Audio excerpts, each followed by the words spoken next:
Citigroup agrees to start doing business with most gun companies again. Plus, the DOJ intervenes in Pennsylvania on behalf of non-resident gun carriers. All this and more on the news update.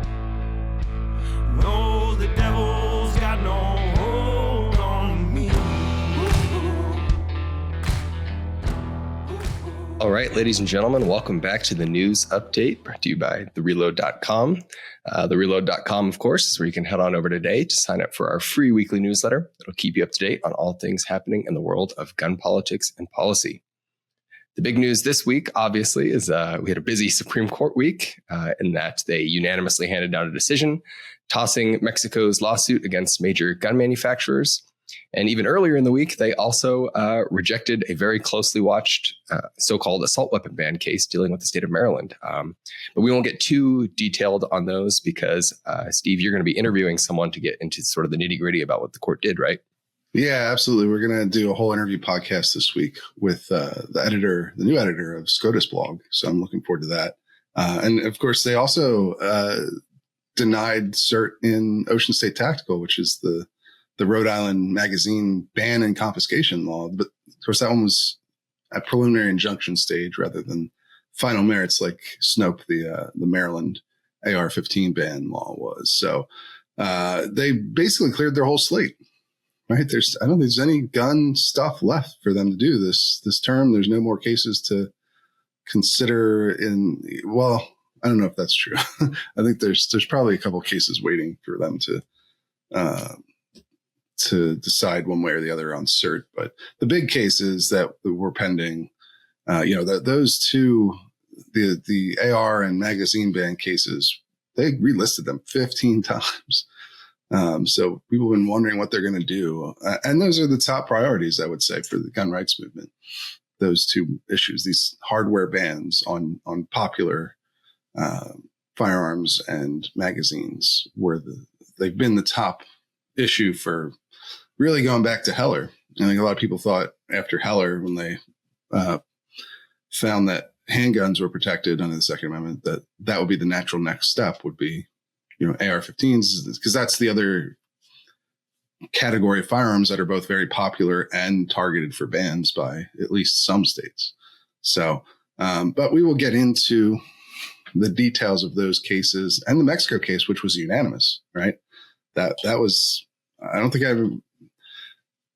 a lot of people don't expect unanimous rulings at all anymore because we're kind of conditioned by the focus on the more controversial 5463 cases to think that this court doesn't do unanimous decisions, but they actually do quite a lot of unanimous decisions. And the Mexico case was one of them. It was one that I actually kind of predicted that it could be lopsided or unanimous back when oral arguments happened. So we'll get into the details of all three of those and hopefully maybe what they say, because, one of the pieces I wrote for members this week was questioning whether the court tipped its hand on what it's going to eventually do with AR-15s, because the denial of cert was not a silent denial. There were two different statements from two different justices on that, and one of them I think maybe gives us there's good reason to think perhaps it provides further insight into where a majority on the court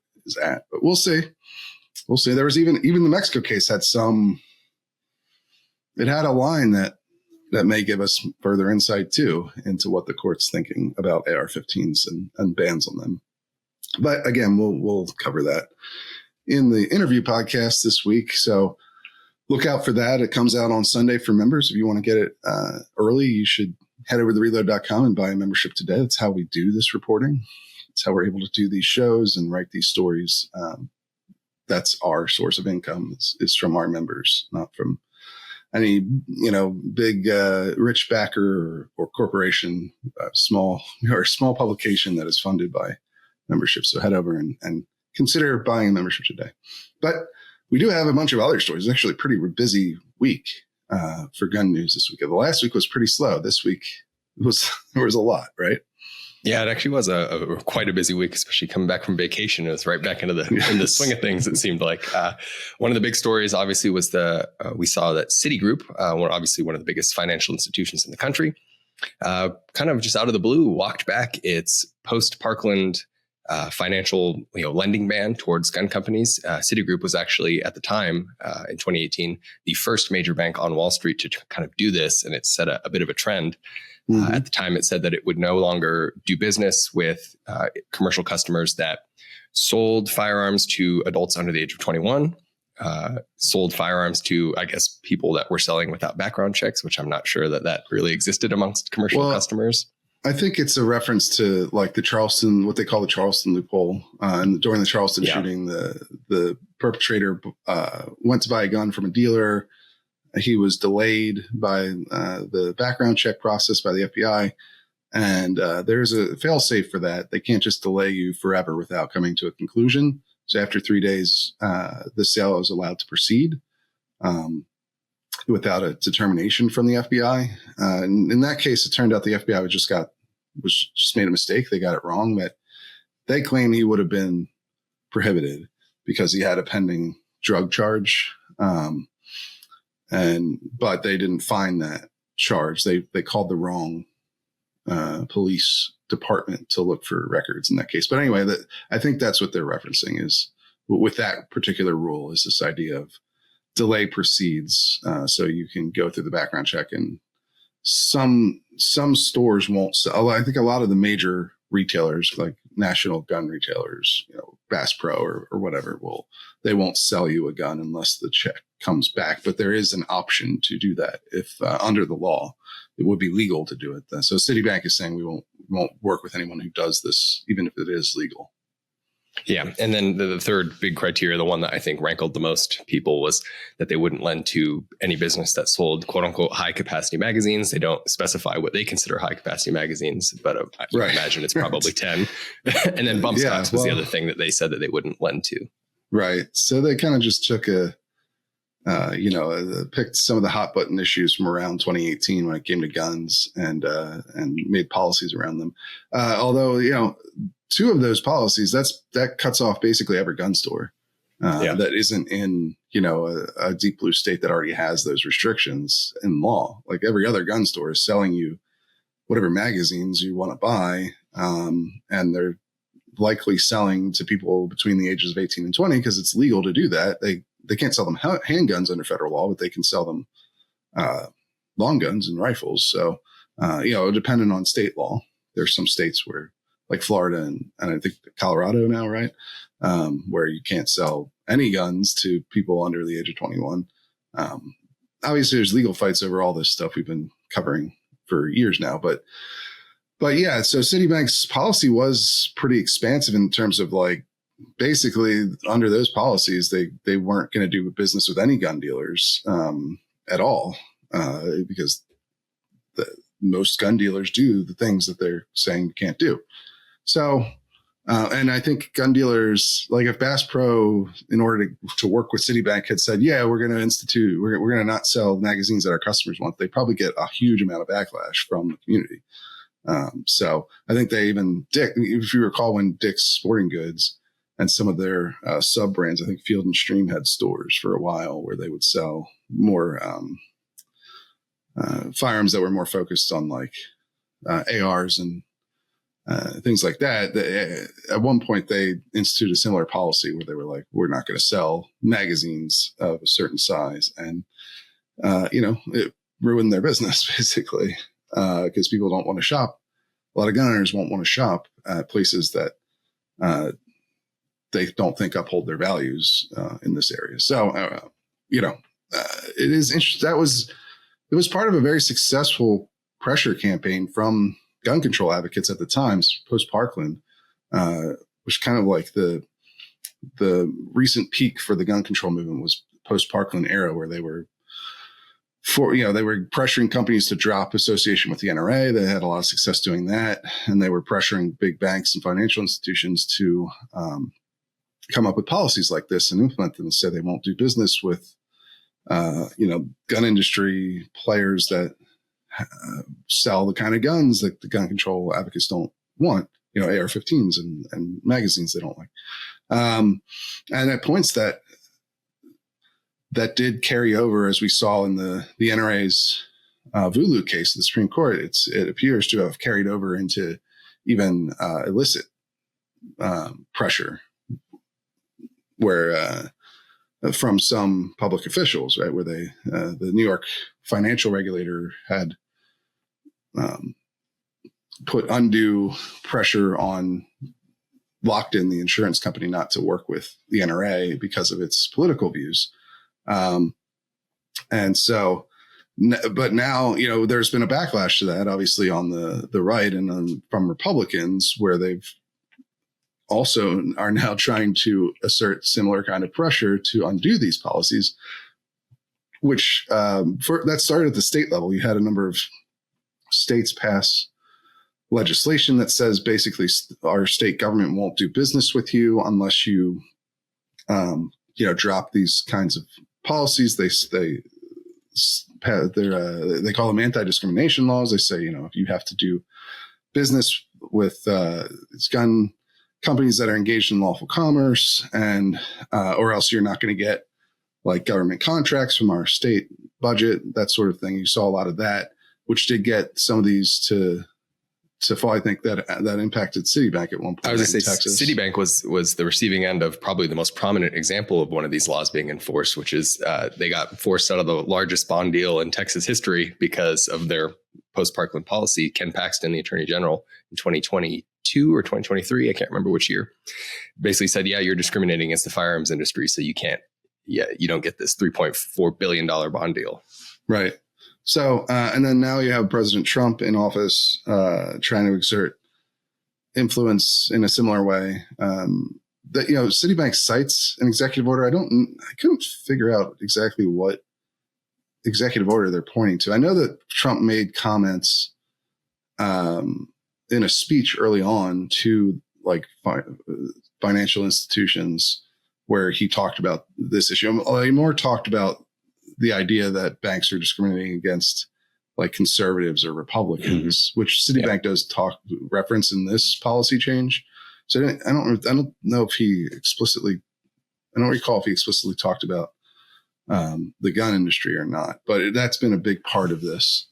And so Citibank cited, explicitly Trump's pressure for this. And so, that they, so far, we haven't seen anything quite like what, there's obviously danger in this. If you go too far as a government official in trying to force these companies to change policies based on their political views on something that can get you in trouble, like it did with New York. But I don't think we've seen anything quite to the level of what New York had tried to do post-Parkland to the NRA. So, but it's interesting to see the snapback on this, right? The backlash of succeeding in reversing some of these policies.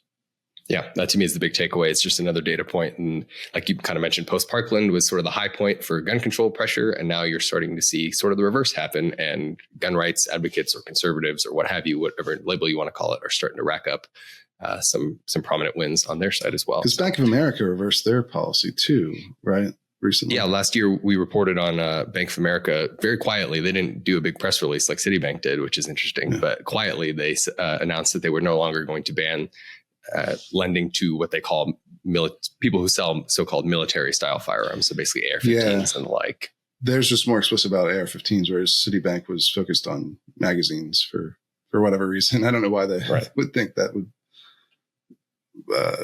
lead to any different outcome than doing both, but whatever. So you've seen most of these big banks walk back their post-Parkland gun restrictions in their policies. So, there's definitely an ebb and flow there, and I would say at this point the gun rights advocates are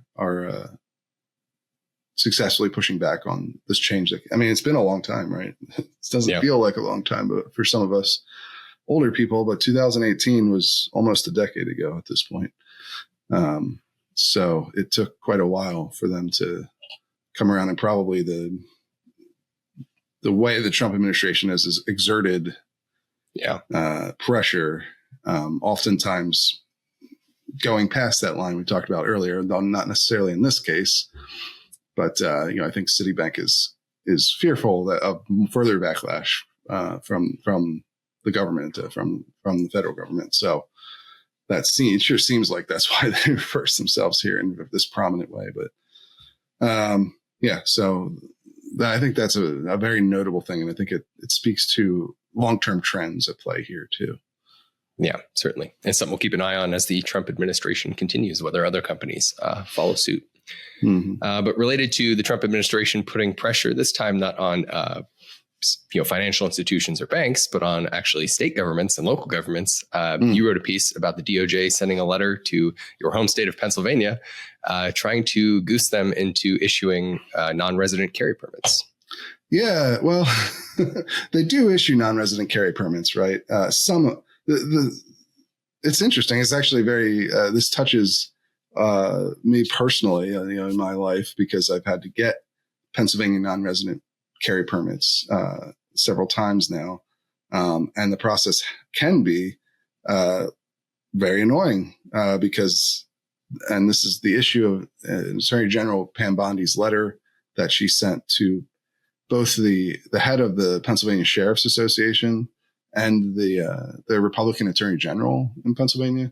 But the main issue she talks about is that a lot of county sheriffs will not issue non-resident permits as a matter of policy. They'll issue resident permits, but not non-resident permits. Like they just, don't want to deal with it. I guess some of their websites will even just directly say they don't do it.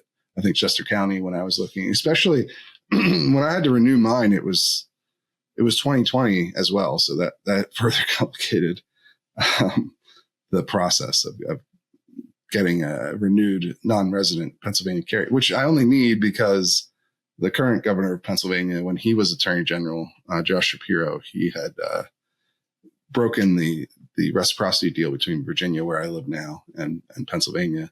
So to carry legally in Pennsylvania, you have to get a non-resident permit. Anyway, I don't want to make this all about my personal story, but the issue that gun rights advocates have complained about for a long time in Pennsylvania is that these sheriffs, gun rights advocates believe under the law, and apparently the Attorney General Bondi believes this as well, that sheriffs are required to issue permits to non-residents because it's a shall issue system, right? If you complete the application process and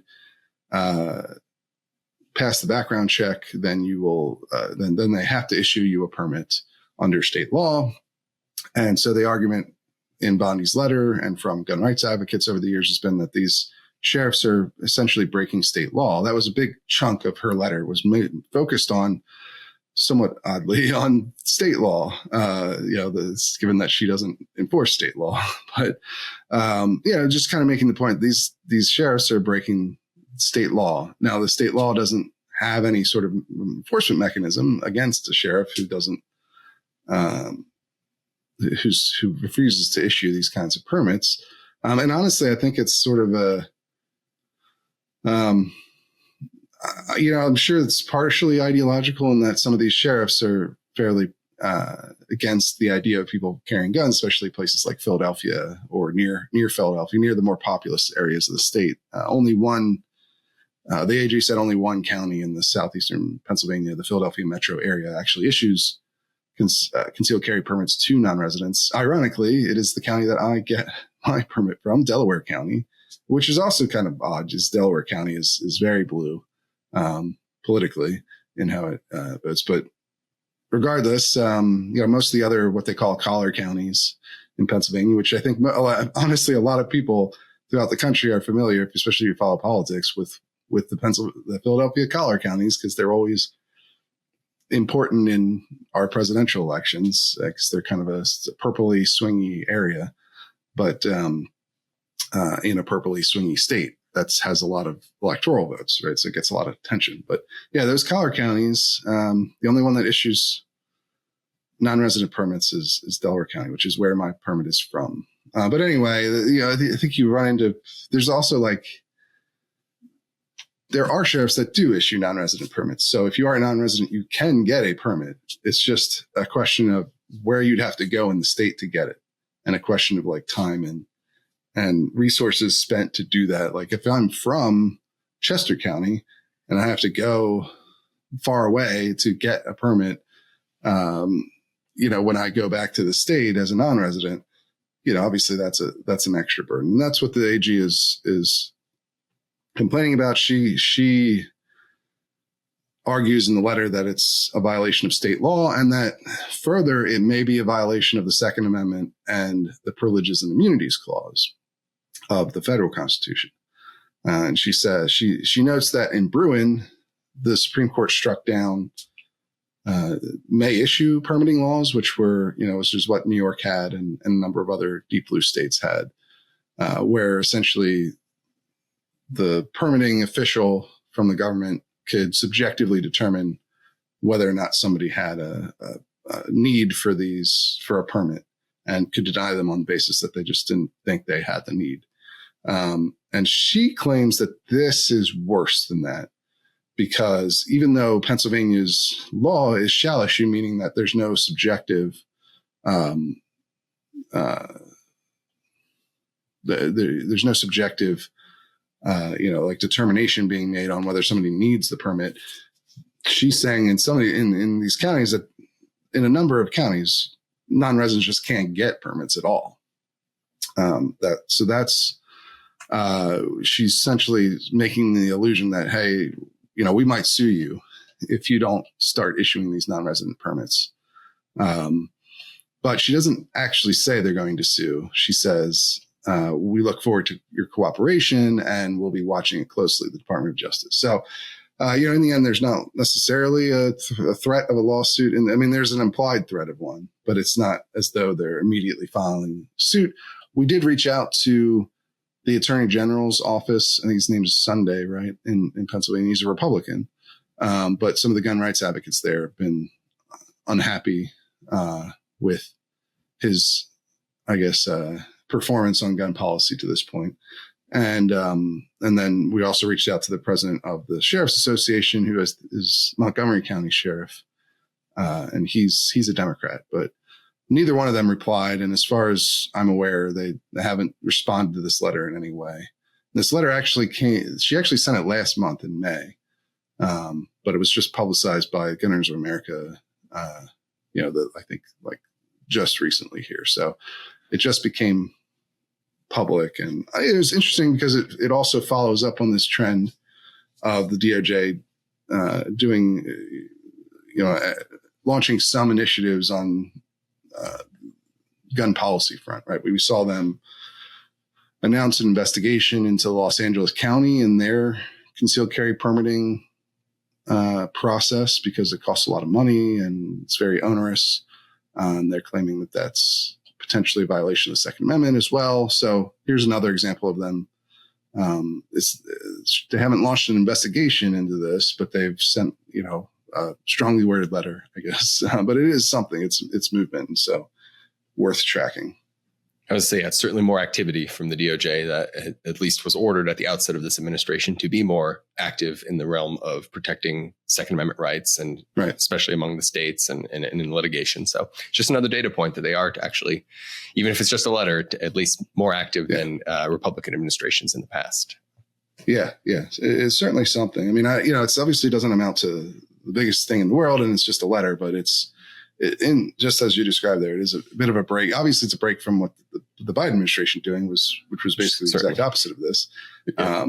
But they are more active, at least in a launching investigations and sending letters kind of way so far. And they've done the rights restoration process at least one time. So it's just another, as you said, another data point that we're keeping track of it, trying to stay on top of everything that they're doing in this regard. Yeah, certainly. And it does personally intersect with with me, just because I actually deal with this issue. Now, again, I was able to get a permit, and that's one area where I don't know if a lawsuit how that would play out, because you can get these permits. It's just some of these sheriffs, by not issuing them, make it more difficult for a non-resident to get them, obviously. Right. Moving on to, I think, one of the last stories from us this week that we want to talk about. We have, speaking of data points, updated data on gun sales. And surprise, surprise, we've seen another modest, but another slip in gun sales year over year over the course of the month of May. Yeah, it was a slight decrease, 1.6% year over year from the previous May. This is actually a piece that our intern for the summer wrote, Benjamin Owen, and we'll hopefully have him on the podcast at some point in the future, so you guys can hear from him and get his perspective on things. And it's always good to have interns from the National Journalism Center, which we've had good experiences with them in the past. And longtime listeners will know that I do a training course for the National Journalism Center where we do a range day in the classroom portion where we talk about common issues for reporting on firearms. And so good program that we like a lot and tends to have very high quality interns. And so this story is from our new summer intern from that program. And yes, it's continues the trend that we've been discussing, right, for a while now. Really, honestly, it continues a 5-year trend, right? Certainly, we focused a little more on it since the election, trying to see whether demand is going to be depressed because people are less concerned about gun bans in the wake of Trump being elected, which does appear to be happening. But, this also goes back to the larger story of just the industry finding the new floor after its record sales spike in 2020. And it still hasn't found that floor. You're getting close. Each one of these months is down to the levels that were either at or below pre-pandemic levels, which is not a good long-term story for the gun industry. And I think not where they were hoping to be after all those new gun owners came into the fold in 2020. But, the market is pretty volatile one, right? It's driven in feast famine fashion by major events, usually major political events, some sort of major shooting followed by push for new gun restrictions will spike demand. But also, as we saw in 2020, just general chaos, multiple major chaotic stories happening all at once will spike demand as well. So, it's can be a bit of a chaos indicator in some senses. But yes, bottom line, May also saw sales decline as based on, as we've talked about in the past, there's no one-to-one measure of gun sales. We don't have a national gun registry, so you can't know exactly how many gun sales have taken place each month. But we have the National Instant Criminal Background Check System, which those checks are required on all sales to customers through licensed dealers, which covers the vast majority of sales that happen in the United States, but not all of them, right? There's you have private sales that can happen mostly on the used market. Then you have things like what we did an episode on last week, the Brady alternative permits, where if you have a qualifying concealed carry permit, for instance, in most states now, you can bypass the NICS check when you go to buy a gun because you've already completed one when you got your permit, basically. And so, there's a number of reasons why the NICS check the NICS numbers are not perfect, but they are a very good gauge of gun sales numbers. And then we use the National Shooting Sports Foundation's analysis of those numbers, because the problem with the raw numbers is that they include all kinds of permit checks, right? The concealed carry permit checks. And some states like Kentucky, for instance, will do hundreds of thousands of permit rechecks every month. And so that skews the raw numbers. And so NSSF goes through and just looks at the ones that are coded to be related to gun sales. And that's how we get the numbers that we use, that we find to be the most reliable. And so there's an explanation of how it all works. But yes, I think that, and I'm confident that's a pretty good gauge of what gun sales are doing generally, maybe not down to the actual, 10 or 15 level of sales, but it's a very good indicator of the trends going on. So I guess the decline has slowed some, only 1.6% decline. That's not nearly as bad as if you go back to February. I think it was like a 9% decline year over year. So perhaps again, this is where we've been the last couple of years of like, oh, maybe this is the new floor. And sometimes you'll get months where there's an increase, right? Year over year. And you start to think, okay, maybe here's the floor for demand, but that hasn't been the case. You really need you're going to know when you're at the floor, I think, when you have more than one quarter's worth of either flat or increasing sales. So it'll be a while to get to that, of course. Absolutely. And of course, we'll stay on top of it because it is one of the bigger stories in terms of gun industry news, as we've been talking about since at least the pandemic. It's just where this floor actually will be. So stay tuned for that. But getting into some of the newsletter links, we have actually a trio of stories all related to a similar topic, dealing with one of the hottest topics in gun policy, frankly, and that is whether or not young adults, 18 to 20-year-olds, have full Second Amendment rights. And so we have one story out of my home state of Colorado, where a U.S. district judge just issued a merits ruling that the state's total sales ban on firearm sales to those young adults is completely constitutional because it is a commercial restriction, which is using dicta from Heller, I guess presumptively lawful, and therefore does not even intersect with the text of the Second Amendment. So no Bruin test necessary. It's just one weird trick to uphold a gun control. The one weird trick is back. Sure, you have a right to keep and bear arms, but doesn't say anything about the right to buy guns. Right? So you can just ban all gun sales and you're kosher. So that's we've seen some judges use this line of argument before, and I think it's one of the more frivolous ones out there. Like I've labeled it in the past. It's the one weird trick that gun rights advocates don't want you to know about, or whatever. Like, okay. And then on the other end of the spectrum, we have in the political realm, Nevada's Republican governor actually just vetoed a bill that would have essentially copied Colorado's law, passed by the Democratic-controlled state legislature there. So interesting to see some political dynamics where he didn't really make a big, I think is interesting, he didn't make a big public show of it, didn't put out a press release or anything, but he did, in fact, veto that bill. Yeah, that says something about the dynamics in Nevada compared to Colorado, right?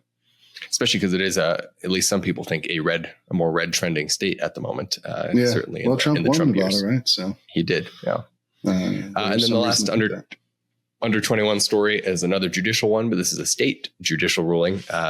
Georgia, of all places, the Georgia Supreme Court ruled that the state's practice of not allowing adults under the age of 21 to carry, so gun carry, not gun purchase, they upheld that under the state constitution. So certainly interesting to see, or even a red state, or I guess purple trending state now. Another one it's not all one or the other in Georgia for sure.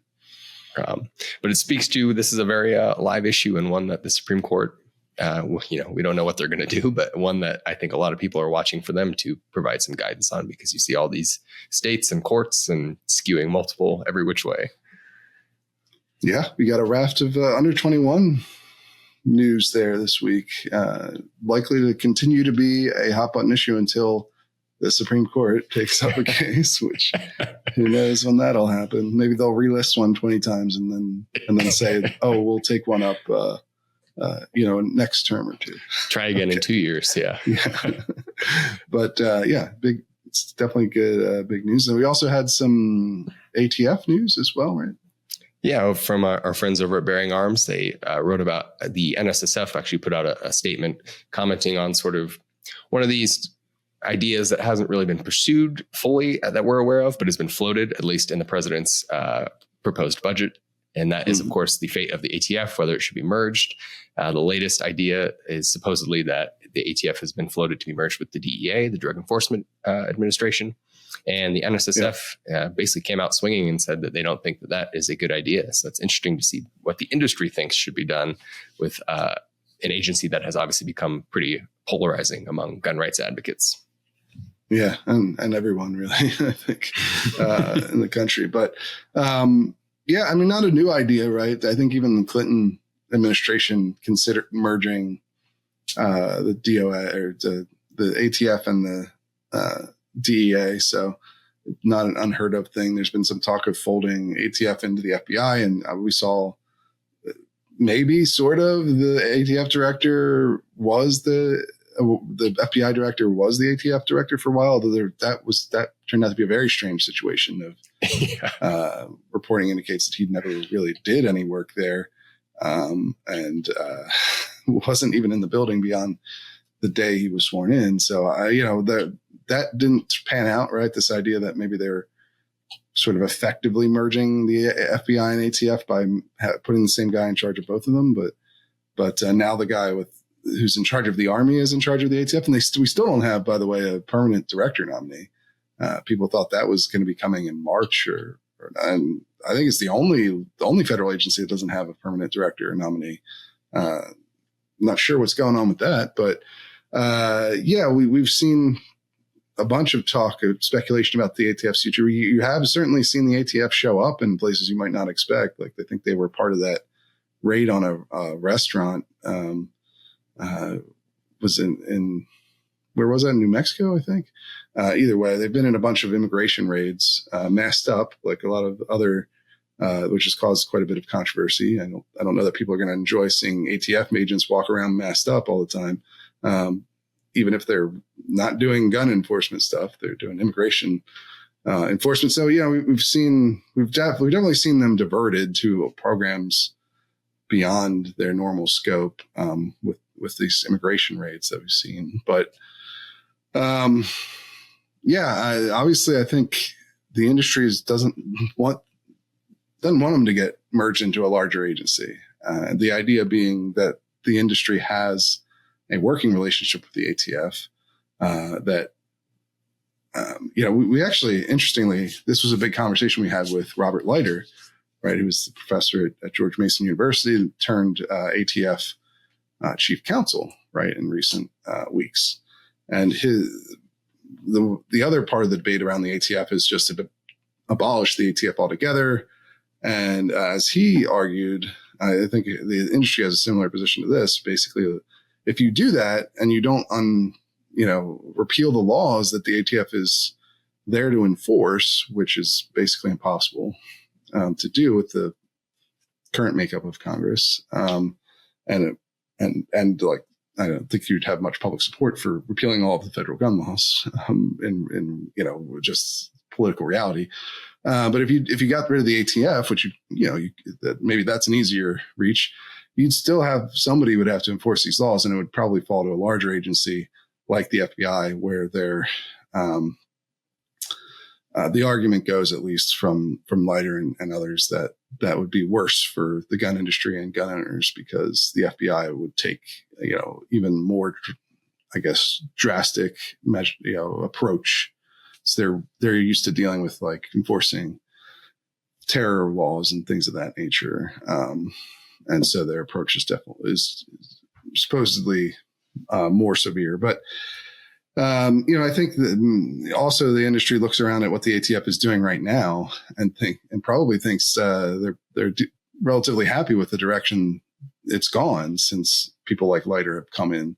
Because if you just look at their messaging recently, I mean, it's all about how they're trying to rebuild their relationship with the industry. They made this big push in public to talk about how they're reforming themselves and they're going to be more industry friendly and they're going to work hand in hand with the industry. And they're,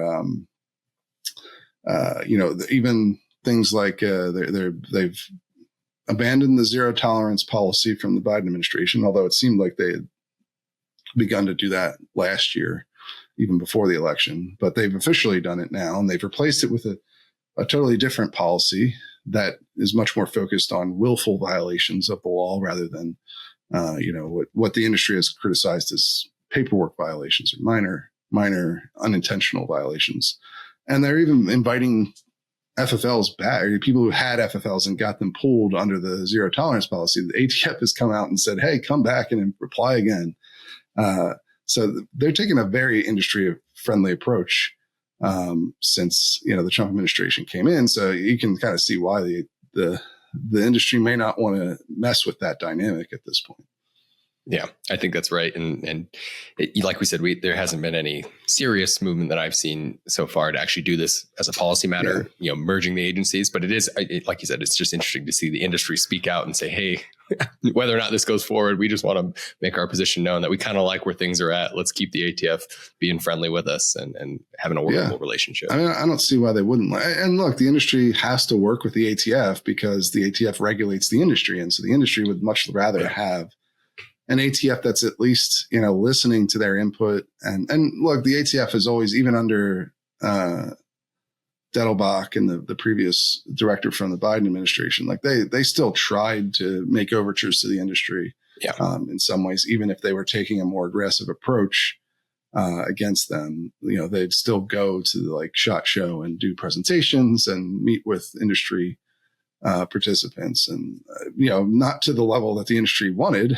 certainly, but and that's where I think they're much happier to see what the ATF is doing next. The ATF is basically like on a PR campaign talking about how much they want to work with the industry today. So, and there's obviously that initial argument from Leiter is sort of a devil versus devil you don't situation, right? Like, they know they can at least work with the ATF as it exists today. They don't know what would happen if it got folded into the DEA or into FBI or whatever.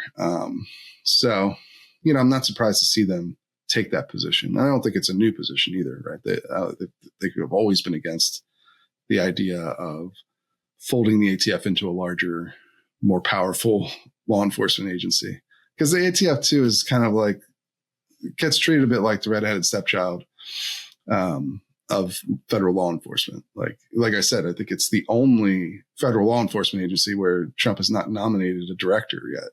And he might never nominate a director. This was something we talked about, early on in the administration. Like, Trump likes acting directors. You don't have to go through confirmation. Confirmation hearings are really only going to bring political difficulties 90% of the time. Trump's approval rating has slipped since he got into office. So, there's always some risk that if you nominate the wrong person, they might lose. I mean, Ed Martin, for instance, the acting federal attorney, the acting U.S. attorney for D.C. U.S. attorney, yes, for D.C. He couldn't make it through the Senate after some of the shenanigans he was pulling there, and that's with 53 votes, from Republicans on the line. So, you could look back at every other time that there's been a permanent ATF director nominee put up. Trump tried it in his first term and failed because Republicans blocked it.